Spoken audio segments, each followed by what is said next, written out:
For our family, this loss was not just about the money or the business itself. It was about the uncertainty that followed. Watching my father transform from the cheerful, happy man I had always known into someone who was short-tempered and constantly agitated was one of the most painful experiences of my life.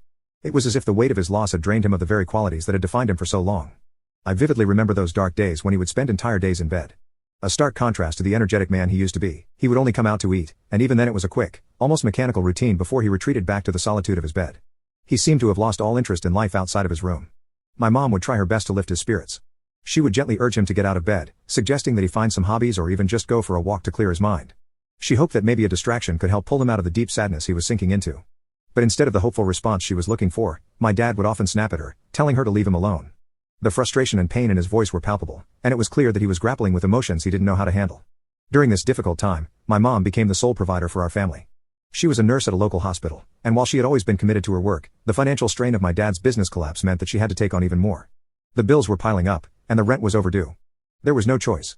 She had to pick up extra shifts at the hospital, often working long hours just to keep us afloat. It was hard to see her stretch herself so thin, juggling the demands of her job while also trying to hold our family together emotionally. She never complained, but I could see the exhaustion in her eyes and the weight on her shoulders.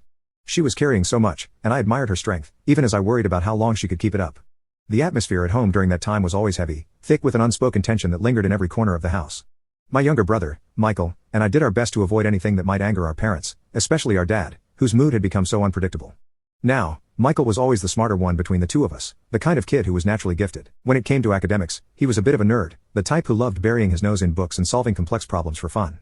In contrast, while I did well in school, my interests extended beyond just studying. I was passionate about basketball and had a few other hobbies that I enjoyed, which meant my grades weren't quite on Michael's level. But I always did my best. And up until that point, my mom had never had any issues with it.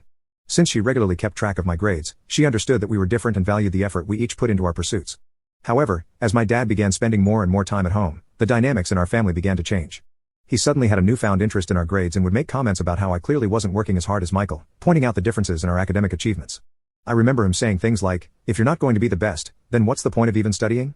Stop going to school." His words hurt a lot. Not just because they were mean, but because they clearly came from his own pain and failure after the loss of his business. It was as if he was projecting his feelings of inadequacy and loss onto me.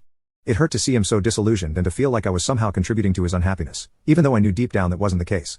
I tried to focus on my studies more, hoping to impress my dad, but it was just never enough. If my mom ever showed any appreciation for my grades, my dad would quickly undermine it with taunts, insisting that there was nothing to be proud of when the grades could be much better. At first, my mom would try to defend me, reminding him that I was doing my best and that every achievement, no matter how small, deserved recognition. But as time went on, and as my dad's taunts grew more frequent and intense, something changed. Slowly, she started to join in with him, echoing his comparisons between me and Michael. They both began to tell me almost daily how much better my younger brother was doing than me, and how I needed to step it up if I wanted to keep up with him in life. My dad would remind me almost every day how I was always lesser than Michael. The comparisons felt relentless, and they started to seep into every aspect of my life.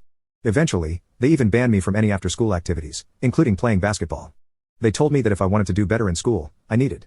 Now comment update to tag you on part 2.